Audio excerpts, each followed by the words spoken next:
Hello everyone. Before we begin, this story is involved within the Threshold of Evil expanded universe. If you are not yet caught up on the lore, all of the previous entries can be found in the description below. Also, for anyone interested, the author of this series, James Caligo, has compressed all 7 stories into a single book. The Elder Earth Anthology Book 1 is now available on Amazon and can also be found in the description. Feel free to pick up a copy and support an incredible author. Now, let's delve into the dark together.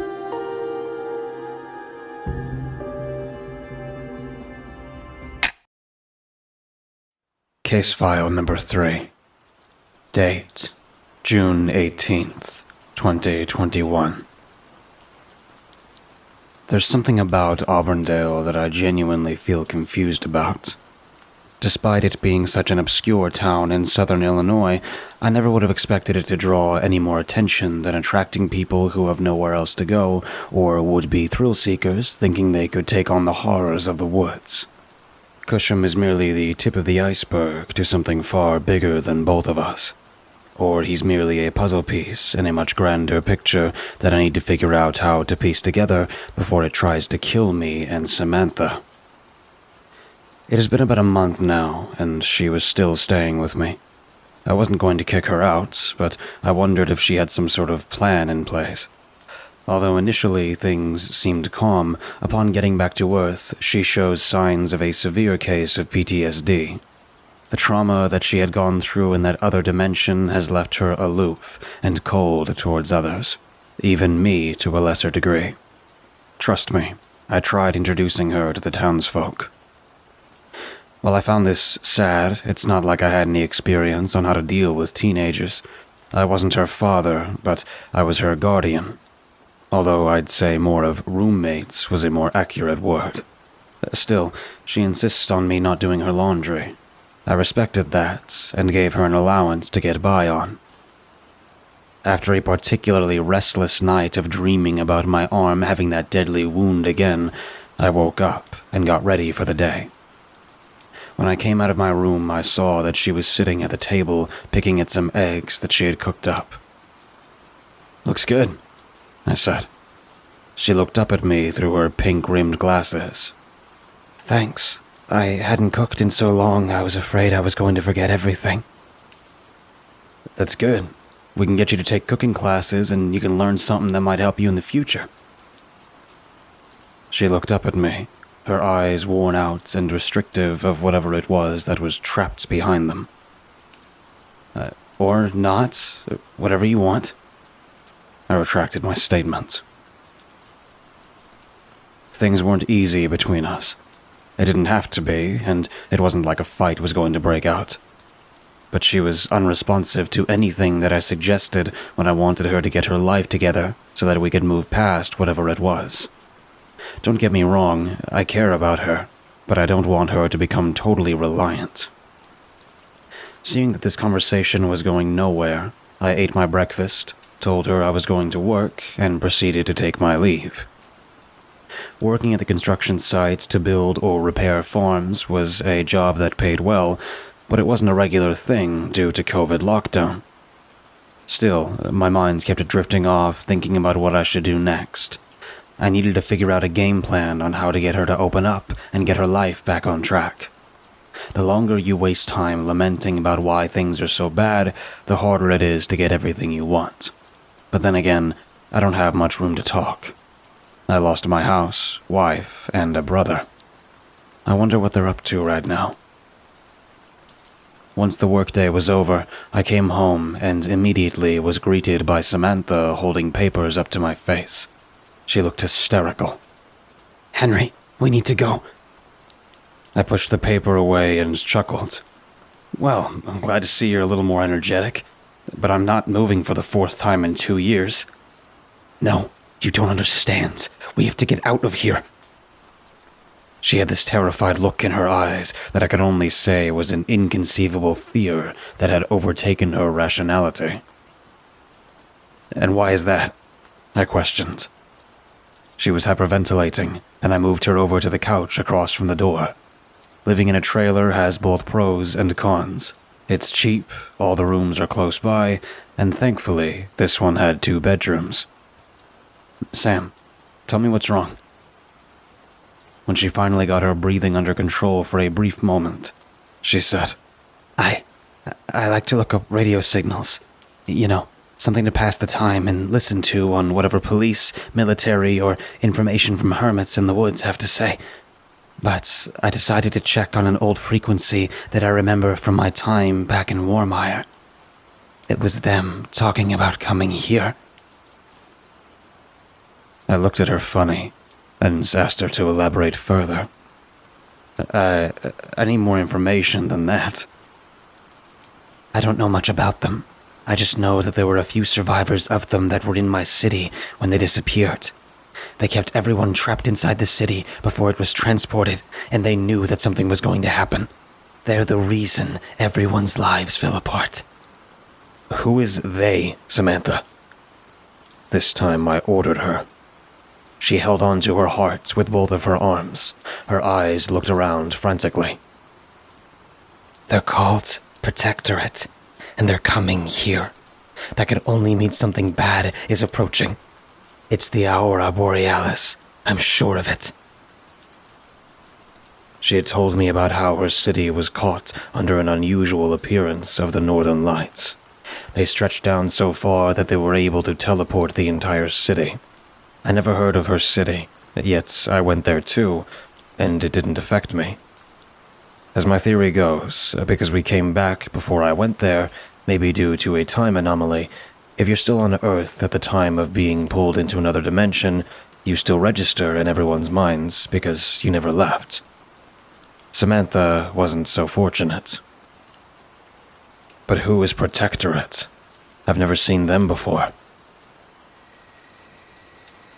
It was late at night still, but I decided to gear up and go down into the forest preserve. Samantha was pleading with me for us to leave, but I told her to look outside and tell me if there were any northern lights. Thankfully, there wasn't. She calmed down, but she was still convinced that something bad was going to happen here. Note to self, don't take her up north anytime soon. Whoever this organization is, she equates them to something terrible. They must be exceptionally important, but unless they're here to kill Cusham, I don't think it's going to be anything that I should be worried about. As much as I and our favorite monster are concerned, they'd have to burn down his entire forest before they can actually kill him, and take care of every carcass that he has. I decided to go see if I could speak with him. He still has been avoiding me, but this time I was going to have a little company with me. Samantha had never met him, but I told her about my encounter. She wanted to meet him herself. Surprising, but I guess she wanted to see what he was exactly. When we arrived at the cliff edge, I looked through the forest to see if I could spot those blue lights. About a minute passed until I realized that he wasn't anywhere to be found. Weird. He's usually always watching me from a distance whenever I get close. Samantha raised her eyebrows at me and said, Are you sure you weren't taking hallucinogenic drugs? I sarcastically laughed and started the descent down, her following behind and looking nervous about going into the woods at twilight. Neither of us spoke a word when we reached the bottom, but I felt that usual tension and rotten smell in the air. This was Samantha's first time, so she was exceptionally sensitive to the rancid odor. We went deeper into the trees, my mission being to reach the center. I knew that giant rock is still here, and that seems like a good spot to get his attention. I felt like since he helped me with my arm problem, and even though we already repaid a debt to each other, I thought it would be worth some form of gratitude for healing me to warn him about the incoming danger. When we got to the gigantic boulder, I started calling out his name. Samantha circled around for a bit, still appearing uninterested in my calls, until she heard the sounds of bones crunching and realigning from behind me. Henry, behind you. I wasn't worried about this. It's not the first time he's snuck up behind me. Turning around and keeping up a serious expression, he looked down at me with those same furious blue eyes. And why are you calling for me? He made sure to stand right over me, as close as possible to intimidate. But I was carrying a handgun just in case. Can't be taking any chances. I came to tell you Samantha thinks that some organization's coming to get you. At least, that's what I think. She just said they're coming here. I pointed to her. Who's Samantha, and what are you talking about? I don't know why, but I felt amused at seeing him confused. For once, I had answers that he needed, and perhaps that was the only thing that's keeping us alive at that moment. Some military group called Protectorate is coming here. Apparently, they showed up once when her entire city got pulled into another dimension. He walked towards her slowly, with his hands relaxed. I thought that was odd, considering that he always appeared to be ready for a fight at any given moment. You confuse me, child. You smell so unnatural, and give me a feeling of familiarity. Her face looked nervous, but she almost stretched her hand out to touch his leather-covered arm. I quickly got between her and him. Yeah, she was trapped in another realm. We were able to get back thanks to a nexus point. He snarled at me when I mentioned that last part. What do you know about them? Whoa, no hostilities, please.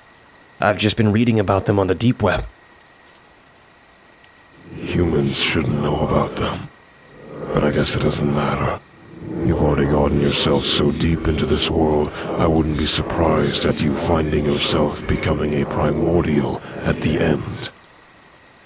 He sadistically laughed. I raised an eyebrow, wondering exactly what he meant, but before we could even continue this almost pointless conversation, I heard something. Wait, do any of you hear that? All three of us remained quiet as we heard the sound of loud engines approaching the edge of the cliff. There were also helicopter blades that were cutting through the air. It would appear that our uninvited guests have arrived. All right, first things first. We need to hide somewhere, I cautioned. Cusham melted into a pile of dead bones and flesh without even attempting to help us hide. Just great. It didn't matter anyway. I knew where there were some caves nearby, but I certainly wouldn't want to be caught in one. I've heard stories from army vets talking about how they blew up entrances to trap their enemies inside. We ran as fast as we could toward the closest cave that I could remember. When we got there, Samantha was reluctant to go in. I had to practically push her to get her to keep moving in. Stop whining. You don't want to be seen by those guys, do you? I yelled. It's dark. It's musty. I don't want to get my clothes dirty. I've had these since Warmire. I'll wash them. No, you will not. Frustrated, I pushed her in. We stayed close to the entrance, watching as flashing lights danced through the trees, going in every direction. We thought that we would be safe because it seemed like they were moving a little closer to the center part. Perhaps they were here for Cusham. But we had to be extra quiet because 3 soldiers happened to walk right by us, thankfully not taking notice. One of them said, "So, you boys ready for another one of those things?" The one closest to him on the right said, "Dude, I wasn't ready to fight the one back in 2012. And the worst part was, it was only some civilian that got the killing shot on it." Well, that was a long time ago. And I don't know why you're so salty about that. We did most of the work on that case. You two, cut the chatter. We have about 15 to 20 minutes before that thing arrives. We have to stage a defense line to make sure that it's cut off and can't reach the town. They've already begun evacuations. Roger that. And, sorry, sir. His friend nudged his shoulder against him. Don't take it personally, rookie. All we have to do is keep the thing from getting out. We can be back to base enjoying our victory cake." He chuckled. The private replied, Okay. Hey, has anybody noticed there's a lot of dead bodies around here? Like, I can see them piled up in all kinds of places. Don't know. Don't care. Let's move. The 3 soldiers moved out of the area, and it was just the 2 of us again. Well, I'm starting to get the feeling they're not here for Cusham. Suddenly, his voice crept up behind us. I'm inclined to agree. Both of us jumped back and nearly screamed loud enough to be heard, but I quickly grabbed Samantha by the mouth to prevent her. Cusham, don't do that, I said with a repressed shout. This time he did get me. Right now he was in his beaver, raccoon, and grizzly-attached duck wings body. I can't help it. I have to hide as well, and I figured I'd stick close to you for now. Us? Why us? You can hide anywhere. Caves hide my heat signature. I give off a lot of that. That was fair enough. Samantha ended up asking a question. Wait, how are you able to control dead bodies? What are you made of? He grumbled to her question, but surprisingly answered. Light cells, and I leave the nervous system intact in all my body puppets. But not every primordial prefers dead bodies as I do. She crouched down lower and kept staring at the blue lights coming from his eyes. I was even a little weirded out by her interest in him, but I guess I can't judge her. This is probably the first time a monster hasn't tried to eat her, although I'm certain he would if circumstances allowed. For the last 15 minutes, we've been hiding in this cave. The air is stale and rancid due to Cusham, but no one is brave enough to make a run for the cliff and get back home. I'm bored, Samantha whined. Too bad, I said.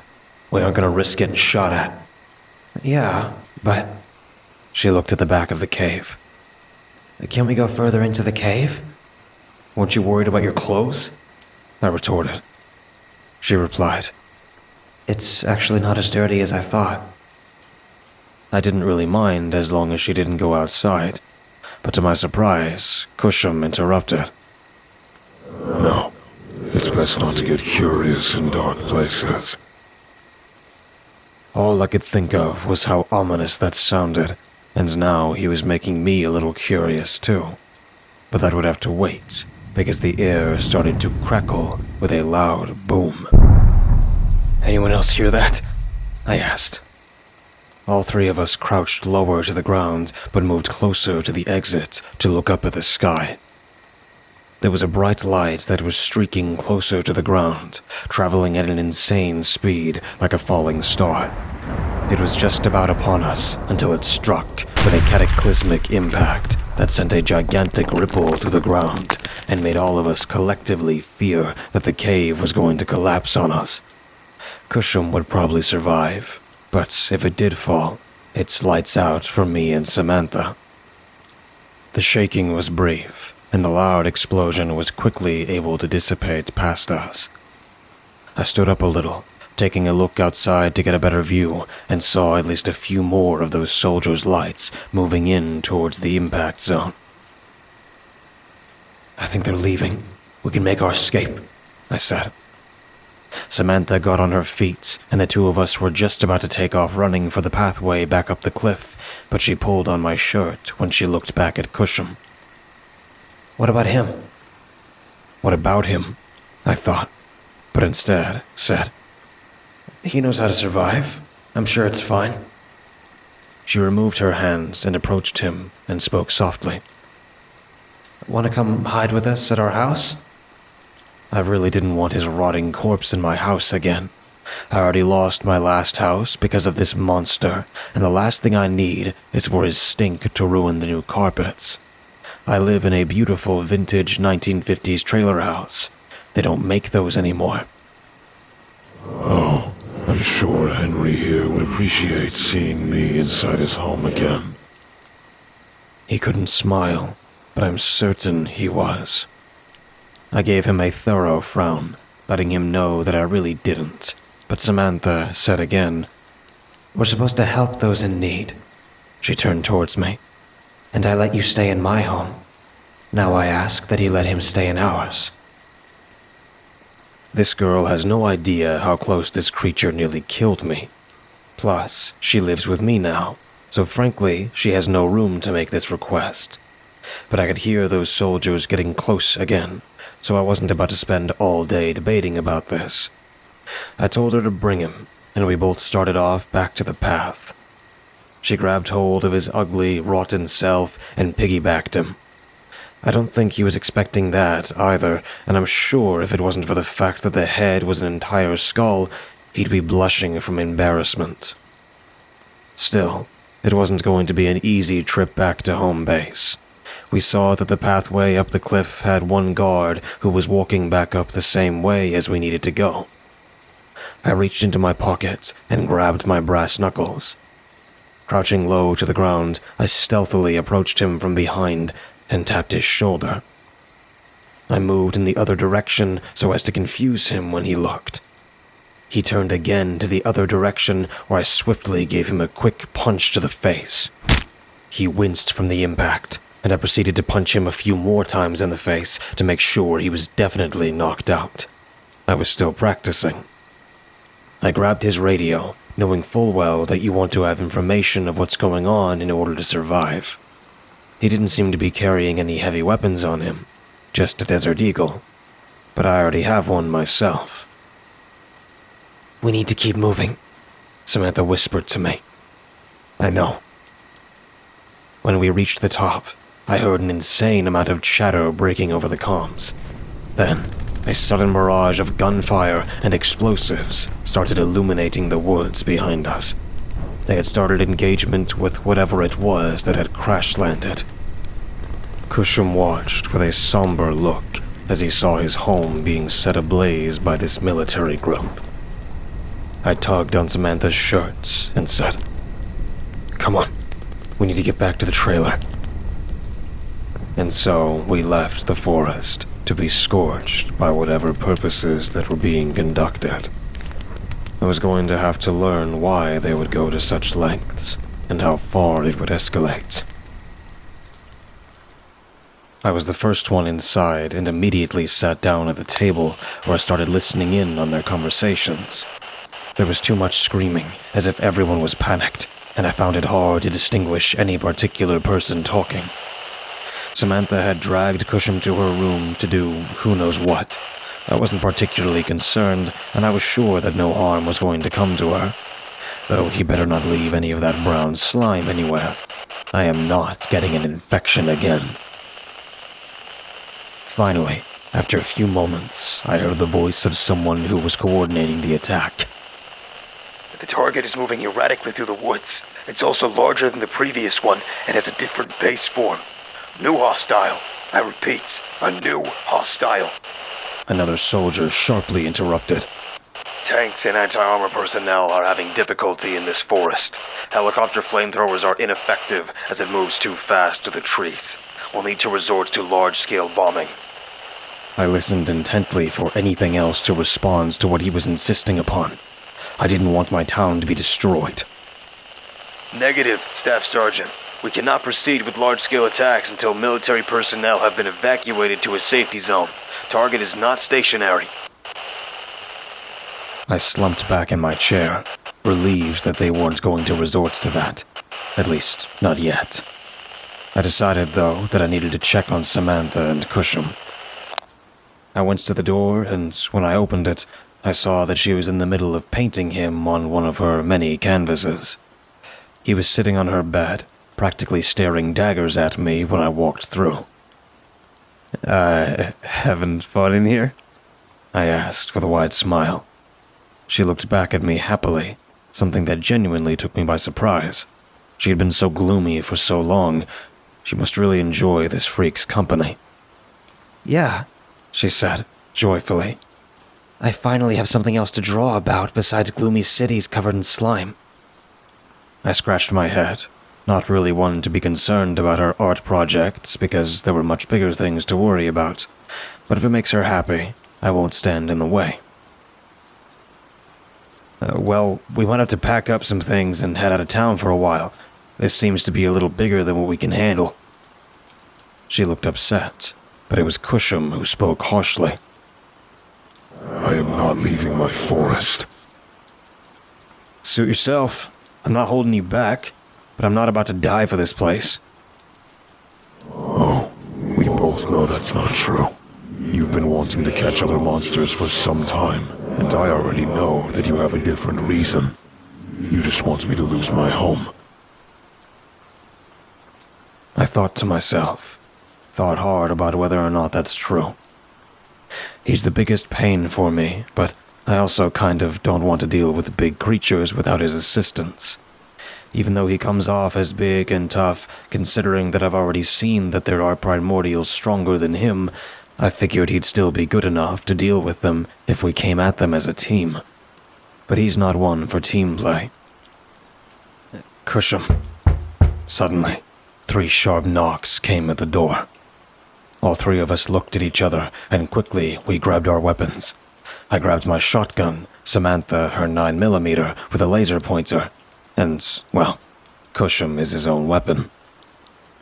When I got to the door, I hesitated, but another few sharp knocks came, and a man's voice on the other side said, "Open up.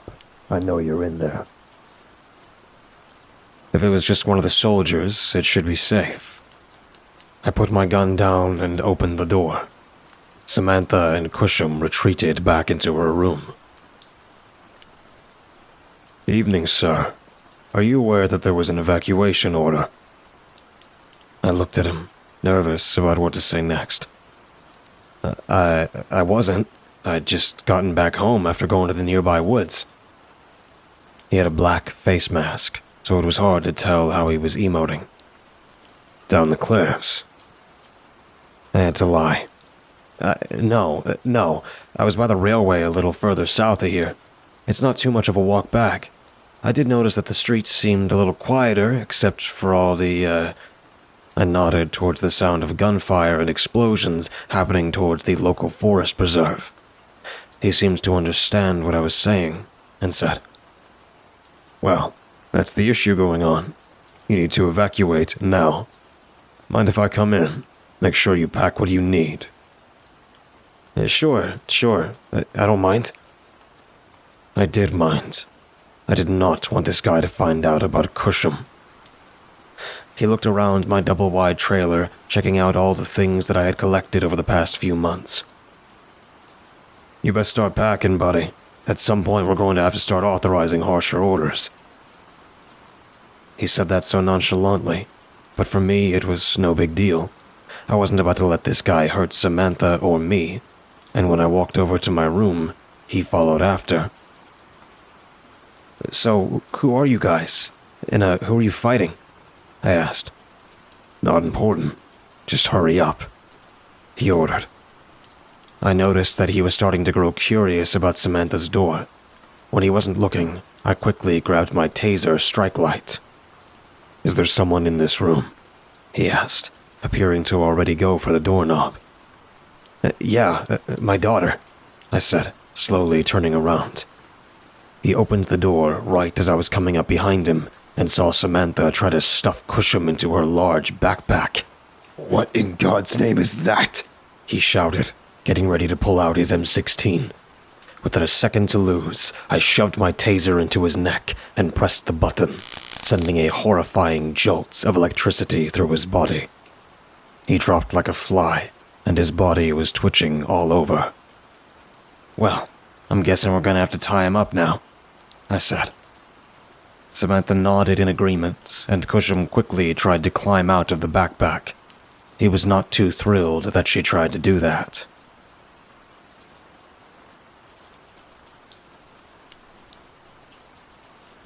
The poor sap was in the middle of our living room.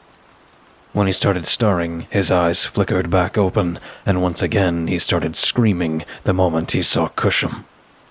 Whoa, chill, man. He's probably not gonna hurt you. Alien space creatures I'm used to, but that's just a dead corpse.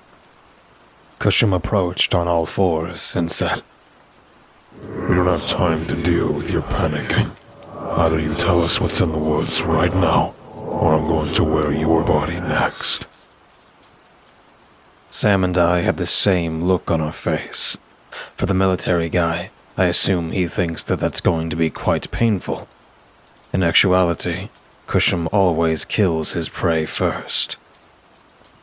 The guy took a few deep breaths before saying, Okay, I'll tell you what I know.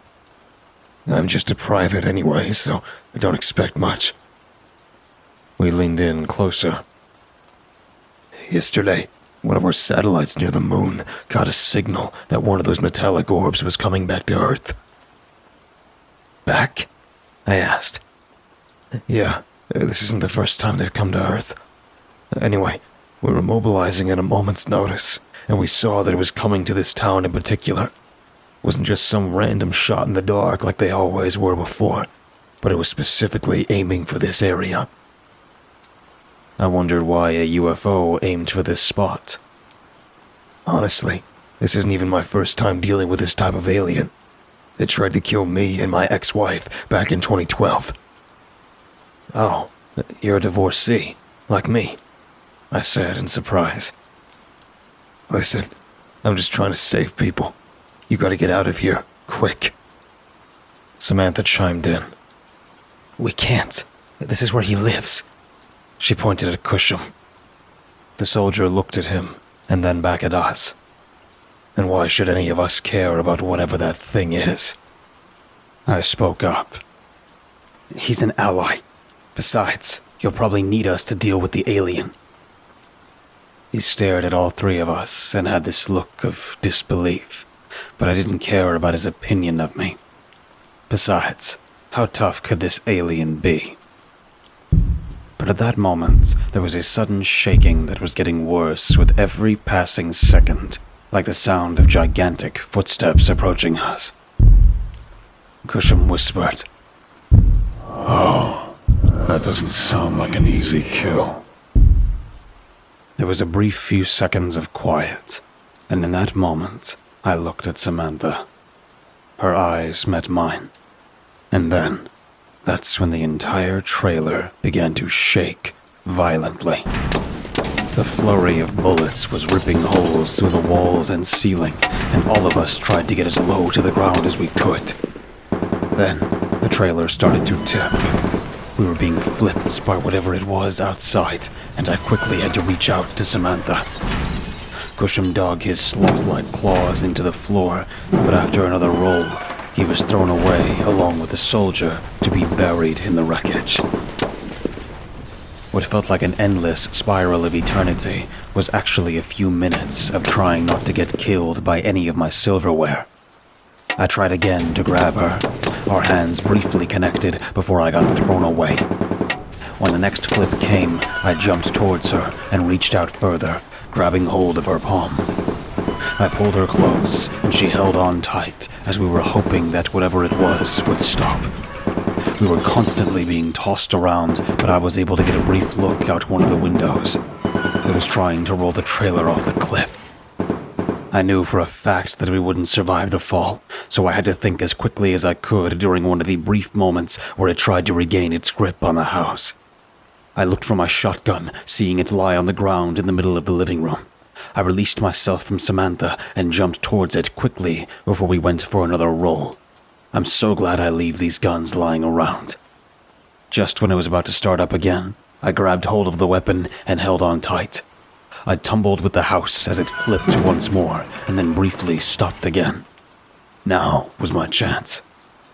I looked through any of my windows to see if I could find the alien, but I realized it was on the side of the floor. Not knowing where to shoot, I took aim and started blasting holes through the wooden flooring, hoping to hit whatever it was that was on the other side. After about 5 shots, I heard a thunderous roaring. I was just about to cheer, thinking that I had heard it, only for the floor to start splitting open as two large hands spread them out. Uh-oh. I felt suddenly petrified. The floor was torn completely open, and the creature that was staring at me was an ugly-looking monstrosity. It had a hulking gorilla body with an extended neck, orange, feathery hair on its back, and its face was nothing like any animal that I could relate to other than having a noticeably large lower jaw and bloodshot, completely alien eyes. The creature was looking at me with the ferocity of killer intent, but with my quick thinking, I shot another spray of bullets into its face as it was trying to intimidate me. I thought I got it for good this time, but I guess this creature isn't like primordials. That only seems to piss it off more. It shook his head like I was nothing more than spraying water in its face, but as it was about to climb in and start tearing us all limb from limb, a hail of armor-piercing bullets began raining down on the creature, and it let out a tremendous, animalistic call in defiance of whoever it was that dared to shoot at it. Samantha and Cusham came out from the rubble, and I quickly reached out to them. Then I stopped to look around for the soldier, but he was out cold. I wasn't able to drag him around. I figured the creature was gone, and it wasn't going to come back, so he'd be fine. Probably. Or we were going to have to find a new place to hide. We ran out to the dark, empty road nearby and tried to get back to town as quickly as possible. Now we were unable to hear anything that was going on, and I would have to rely on Cusham to warn us. I didn't have many bullets left either, and we were going to have to make a stop at a nearby house. When we went up to the front door, I wanted to knock on it, but I remembered that they already evacuated everyone. Breaking the door down was simple enough, and we were able to rest up. I sat in an armchair while the other two rested on the couches. "Well, I'm homeless again," I remarked dishearteningly. "We're homeless," Samantha said, trying to lighten the mood. I could hear the sound of distant explosions nearby, but I was way too exhausted to investigate. If they're going to blow us up, I'd rather be asleep for it. And shortly after that, I did fall asleep. My body was so sore that even resting on an armchair felt like a cloud. Sometime later, the sounds of screaming interrupted my dreamless slumber. I still felt pain all over my body, but I forced myself out of the chair and saw that Samantha was missing. Same with Cusham. I limped over to the front door and looked outside. My heart was racing. Every horrible thought that you could think of was crossing my mind. Despite not reloading, I grabbed my shotgun and went out to look for her. I saw a pickup truck and decided to try out hot wiring a car. I learned a bit after my Warmire incident. After about 3 tries, I was successful and started driving around. I traveled a little further down the road, wondering where those two could have gone, and frantically preparing myself for a confrontation with either the alien or Protectorate forces. But I stepped hard on the brakes when I spotted Cusham on a large rock by the side of the road. "Hey, where's Samantha?" He looked at me with his beaming eyes and said, She heard something outside and went to investigate. I followed after, but 3 armored guys grabbed her and drove her into the town. "Got it." I let out an impatient tone. "You coming?" No, I'm not. I don't care about her or you. "Really? 'Cause she seemed to care about you for whatever reason. She even put up with your horrendous smell." I shouted back. Angrily, he punched the ground with his sloth-like arm and furiously responded. Don't try guilt-tripping me, human. I owe you nothing. "After what she did to protect you, you're gonna leave her like this? She's probably the only human who genuinely was interested in you, and you're just gonna turn your back on her." We stared at each other for a few long seconds. I thought maybe something with Samantha had gotten to him, making him see that humans aren't just this infestation that he sees them as. But I had to go get her. I was wasting my time with him anyway. I rolled up the window and drove on into town, leaving the coward in my rearview mirror. I was going to have to abandon the truck when I got close to the entrance. There were still military vehicles everywhere, and I couldn't risk getting caught. If anything, they likely had drones that were already watching me. Well, here goes nothing. I stepped out of the vehicle and ran for the closest building, a barber shop. When I looked inside, it was empty, and I broke the window to get in. Going into the back, I found myself in an alleyway and had to traverse through the dirty, garbage-filled back area to try and get towards the city hall. I came to an opening and saw a dumpster at the end. Hiding behind it, 3 tanks made a complete stop just in front of me. I thought maybe they had spotted me, but they appeared to be taking a defensive position. Then, I heard her voice. I peeked out and saw Samantha being dragged along by one of the soldiers. "Miss, you need to go to the evacuation zone," he said sharply. She kept squirming from his grasp, replying, "I don't have to go anywhere with you." They kept fighting about this until someone who I assumed was a higher-up approached both of them and said with a deep coldness, "Where was she?" He replied, "By the cliff. We saw that a mobile home was destroyed close by, but we only found one of our boys inside. He had to be taken to a recovery station." He looked at her with callousness. "Well, if she doesn't want to go, just shoot her. Any civilians caught inside our area of operation needs to be disposed of as of now." But sir, she's just a kid." "Doesn't matter. There's a million of them around the world. We won't miss one who didn't want to adhere to the rules." He quickly turned around and spoke to his radio, repeating his orders for that soldier to the rest listening in.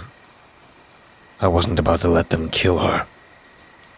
Right at that moment, I jumped out from my hiding space, but was quickly interrupted by a tremendous roaring bursting through the sky. The tanks were suddenly springing to life, and the soldier with Samantha quickly tried to run to my side of the road. I looked up at the church at the end of the street and saw a gigantic monster hanging from the steeple. It jumped down, sending a ground-shaking thump, and started running towards the tanks. They opened fire, shooting whatever rounds of ammunition they had, and despite taking each of their armor-piercing rounds and explosives, its skin was regenerating. A dozen soldiers were coming out with their rifles, firing as many rounds as they could alongside the tanks and 2 Black Hawks that were flying overhead, firing flames down onto the creature. Now was my best time to get Samantha. I ran towards her, and with the soldier that was guarding her releasing his grip, I grabbed hold of her other arm, and at first she was going to fight until she saw that it was me. "Run!" I shouted in haste. We turned and ran past all the soldiers who were too busy on the alien. It stormed towards the tanks, and much to my sheer shock, it flipped 2 of them on their sides, looked up towards one of the Black Hawks, and shot out an appendage from its mouth, latching onto the helicopter, swinging its head back and forth so that it could disrupt the copter and cause it to start spiraling out of control. Both me and Samantha were trying to avoid the hail of bullets raining down everywhere. It was insanely chaotic, and I got distracted by the 3rd tank that was chunked into the air over our heads as if it were a crumpled piece of paper. This abomination had an ungodly amount of strength. We ducked low for a moment, trying to avoid shrapnel pieces, when the Black Hawk finally collided with the ground, sending a shockwave from its explosion and separating me from Samantha. I was tossed to the farthest end and immediately went into shock. Looking around, panic-stricken, I was able to look through my slightly fuzzy vision and spot her lying motionless about 15 feet away from me. When I tried to get up, I felt something crack in my leg. It didn't feel broken, but I'm smart enough to know something was definitely fractured. I refused to lie there. I forced myself with as much strength as I had to get back up to reach her. I couldn't leave her alone. I crawled inch by inch. Every thought that passed through my mind was just a little closer. There were still bullets passing by me. I guess I tried my luck for too long. A sudden bite through my shoulder managed to throw me back onto the ground, and all of the air escaped my lungs. Not a scream escaped, only an anxiety-filled adrenaline rush that managed to somewhat dull my pain. I was shot. I laid on my stomach, stretching my hand out to her. She slowly started to move, giving me hope that she was still alive. But I heard the sinister footsteps of that alien again. I looked up and saw the massive behemoth approaching her, ignoring every bullet that tried to pierce through its impossibly thick skin. It looked at her with its cold, detached eyes, and spoke for the first time with a deep, growling voice. You do not belong here. You do not exist. Her head raised to meet its, and she stared with pure terror. I was weak. She was weak. Neither of us had the strength to move anymore. I gripped my hands tightly, feeling a trail of blood from my shoulder wound go past my cheek. I kept wanting to reach out, but felt so broken. Samantha struggled to keep her eyes open, but blood was trailing down her head and over her face. I closed my eyes, accepting that this was the end of the road. From the last thing I saw, the creature lifted its massive arm, clenched its fingers into a fist, and was just about to take its final swing to crush her. But there was a piercing howl through the air. I opened my eyes again, and I recognized that familiar sound. The screeching call of an elk. A few stray soldiers seemed to also be confused, but I heard the sound of something rushing at a fast speed from the woods and out between two houses. At full speed ahead, it was Cusham in his large elk man body, claymore in hand, and he swung with a mighty attack into the creature's arm, breaking partially through the skin. The alien stumbled back, surprised by the sudden melee combat, and tried to hold its arm up in defense around its head as Cusham repeatedly struck with a savagery that I had never seen in him before. My opinion of him was always that he put on a show of being strong. Sure, against a human you wouldn't be able to fight him for long, but I always had an idea that he was the weakest of the primordials. Seeing that he was providing a distraction, I struggled again to get up, but this time I felt her arms wrap around mine. Samantha had gotten to me this time, and gave me a scared smile on her face. Her blue eyes glistened from the lights of the fires around us, and had a sparkle of hope in them. She spoke through labored breathing. "Let's get out of here." We both held on to each other to provide support and tried to get as far away as we could, but exhaustion had taken its toll on me. Then, I felt a larger arm wrap around me. I looked up and saw that it was Cusham. Don't go leaving me with that freak. He humorously said. He jumped up high, and it felt like my stomach was about to fly up into my mouth. I never realized how fast he truly can be when he pushes himself, but it was clear to me that he was also not going to beat whatever this alien was. Looks like we'll need more information about it. We landed after about 2 minutes of continuous jumping, and once both of us were put down, my stomach was so mixed up that I just about erupted all of the contents inside. Unfortunately, Samantha had the exact same feeling and threw up, causing me to follow suit. If you two are done having weak stomachs, I think we need to come up with a new plan. Our elk man cleared his throat. I got control of myself, but still struggled to stand, saying, "And what exactly do you suggest? You saw the alien. Do you have any idea what it is?" No clue. It must be a newer species. I've been on this planet since dinosaur times. I don't know what's going on up in the stars anymore. Samantha sat down in the dirt and lifted up her pant leg. There were cuts all over, and she struggled to try and keep them clean by wiping them with her black and white striped sweater. She had blood covering her from head to legs. "Sammy, don't clean the cuts with your sweater. You're going to get them infected," I replied. I was still exhausted, and almost right after I said that, I dropped to the ground to try and catch my breath. Cusham leaned up against a tree, and the atmosphere was enough to tell me that everyone was too tired to keep on fighting, and the sound of distant explosions and bullets being fired was constantly weighing on my head. Not to mention that thing is after Samantha. For some inexplicable reason, it's mad at her because she's not supposed to exist here anymore.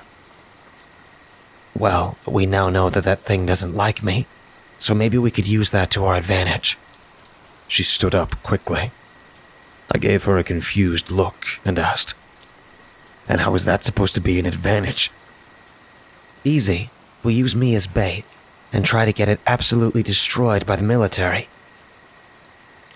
Out of a sudden burst of anger from her suggestion, I shouted, "No, I'm not going to allow that." Cusham jumped in. I hate to admit it, but I think that actually might be a good idea. Although, the real issue would be trying to get Protectorate to go along with the plan. They're killing any and all civilians now, and if they were to... "Exactly," I shouted once more. "The real point here is that I'm not going to ask you to risk your life like that. I'd rather us just leave this town, let those guys handle it, and we can start anew." Both of them looked at me, and I realized why. Cusham was the issue, while Samantha and I could try to start over again somewhere else. Where would he live? In fact, I doubt he could even return to the forest now. It's currently going up in flames. Samantha walked beside me and placed her hand on my shoulder. "Hey, I get it. We're outmatched, outgunned, and outnumbered. We don't exactly have any advantages working in our favor right now. But we do have to fight this thing, or it will keep killing innocent people. Let's use our two advantages." "Such as?" "Me being the bait, and Cusham's home field advantage." I looked over at the skull-headed monster, and his stoic expression seemed to falter a little. I suspected he wasn't confident in her statements about his home field advantage. I had to think about it for a moment. I pulled on my beard hairs, thinking about the other option to just run away and start over. I was prepared to fight other primordials, but never did I expect to be in a situation where I was being hunted down by a killer alien and shadowy military groups. But I looked up at Cusham and asked, "Why did you come and rescue us?" Again, he had a stoic expression and remained silent. "I'll only go along with this plan if you admit that you've grown a soft spot for us." Again, he stayed quiet, and I thought that was going to be the end of it, before his jaw started to shake a little. He said, No, I did not come back to rescue the two of you. Only her. He pointed at Samantha. "Her." I was rather dejected that he didn't even care about me. I mean, granted, I'm not exactly his friend, but we've literally fought another one of those primordials together, so I thought that would count for something. She's different.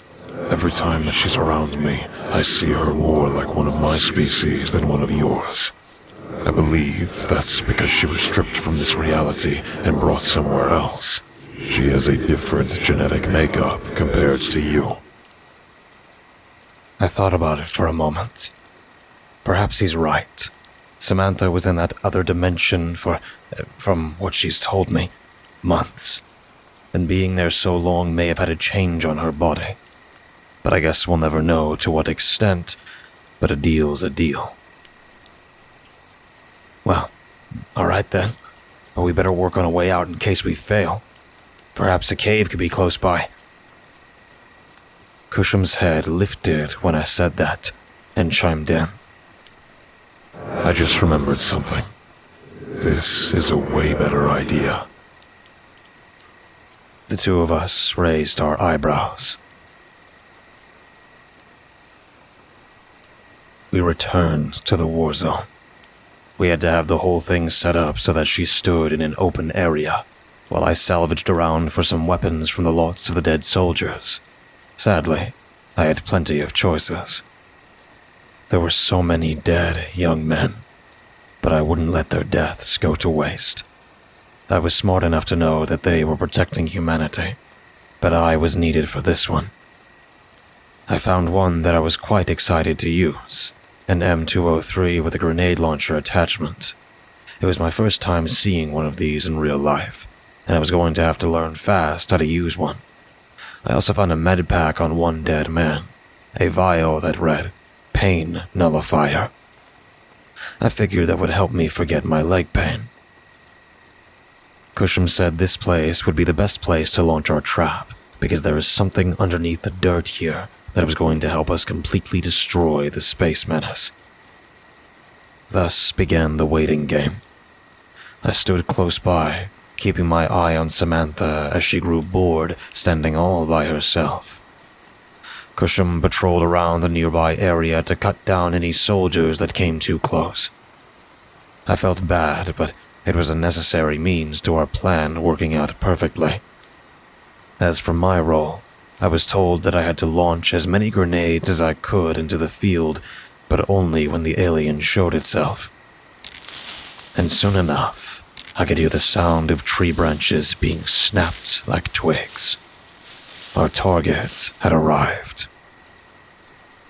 Springing out of the forest, it glanced around before spotting her and snarling a "You" loudly. It came running out faster than we anticipated, and due to the darkness, there was a little issue about knowing its exact location. Samantha would have to rely heavily on her hearing. She turned tail towards me, and seeing that this was our golden opportunity, I struggled with the weapon for a moment before firing a grenade right out into the middle of the field. It exploded, but nothing seems to be disturbed, only the sound of that alien still charging towards us. Quickly equipping another one, I launched the second one, and this time saw something explode in the air. I managed to hit it. A little happy, but I was quick to realize that probably didn't do anything. Samantha finally reached my side, and the creature was unfortunately already on top of us. We both assumed that this was the end, and closed our eyes, while I hugged tightly around her. And then, a bellowing roar erupted from the forest. Cusham charged out behind us, crashing into the alien and shoving him further out into the middle of the field with as much strength as he had. His sword was knocked out of his hand by the creature, and it was able to wrap its massive arm around Cusham's body. Setting up the grenade launcher again, this was our last chance. I took my shot, and another explosive hit the ground just near him. There was a slight rumbling, and I could see through the flames that we had created that the ground was starting to buckle underneath itself. The massive beast kept stomping around clumsily, confused as to why the ground was starting to sink. This only hastened the cave-in. The ground gave way, and both the alien and Cusham fell through. Samantha screamed his name and charged forward unexpectedly, forcing me to run after her. She went a little too close, and more of the ground gave way, causing her to fall in. I tried my best to reach out to her, but she had fallen all the way down. And what I saw at the bottom of the sinkhole was surreal. and mind-bending. Samantha laid unconscious, as well as the other two. Next to them was a strange rock formation that was floating around a stone ring and clumps of dirt hovering over it. Small holes were going through the floating rock, green fire erupting from inside of it. Long veins wrapped all around, green in color, and the sound of whispering that I couldn't understand emanated from it. A massive monument to something that I can only guess that Kushum knew of. It almost seems like a nexus point. I contemplated what I was going to do. It was a 90-degree drop. Not wanting to leave her alone down there with those two, I took a deep breath, trying to psych myself up, and jumped. Big mistake. I hit the bottom, hearing a sudden cracking in my legs.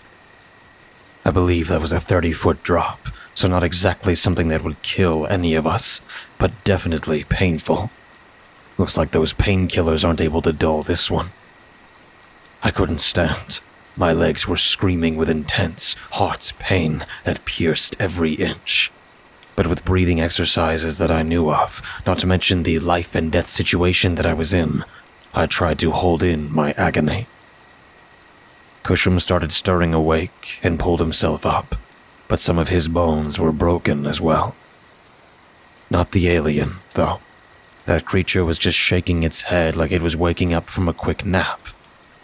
Its mouth gaped open with its razor-sharp teeth pointed in Sam's direction. Out of grenades, I shot at it, survival instincts kicking in despite all logic telling me that this was nothing more than an annoyance, more likely just irritating to hear the sound of the gunshot. The creature walked slowly towards us, but I noticed that Kushum was holding the narrow, floating rock. I figured this was the plan. To try and stall for time, I shouted at it. "What are you?" It almost seemed like it wanted to ignore me, but it answered anyway, much to my relief. We are the ones who will conquer this planet soon. We merely sent exo-beasts like myself to cause havoc before the real invasion begins. I replied. Why come here? This is literally a nowhere town. As it slowly approached me, it responded with a hiss. We have detected a Nexus gateway in this vicinity, and they sent me to investigate and destroy it.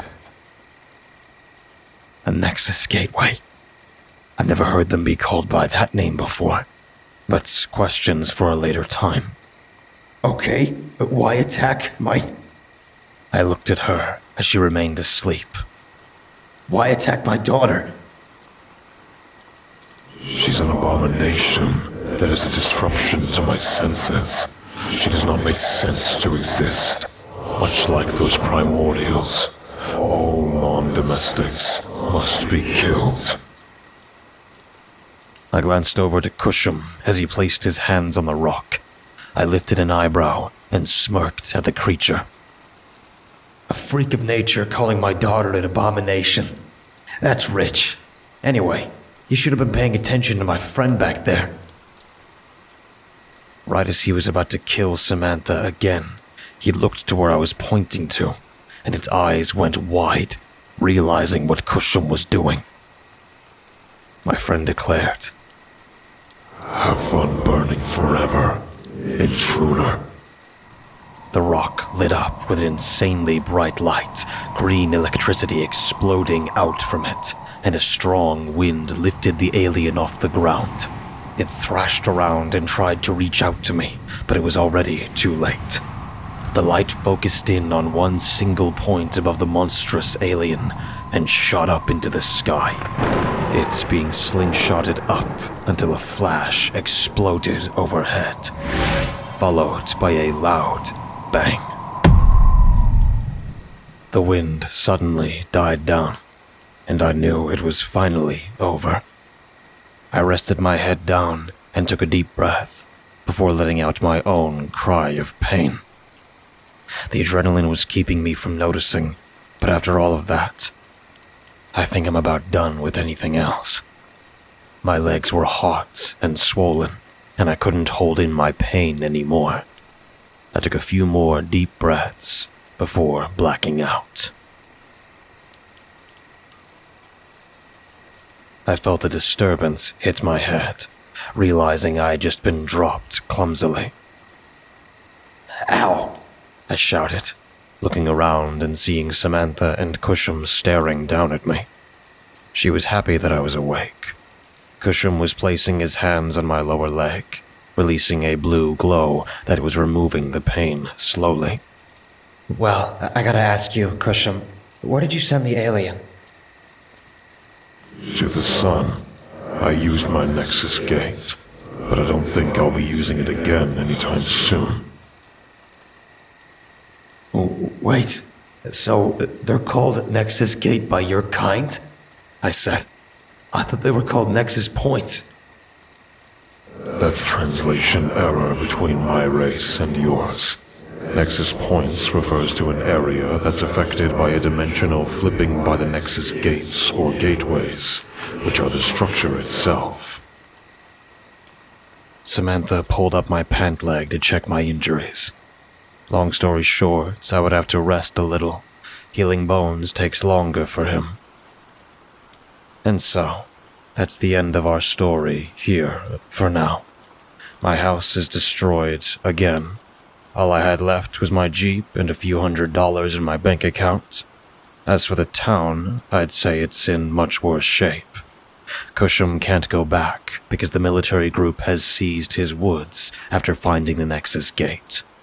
The whole town is closed off from the outside world, and it was just a pain trying to sneak my car out.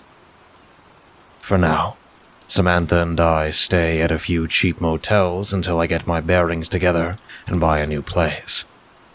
Cusham is forced alongside us, seeing that he's homeless too, and we're going to need each other for the time being.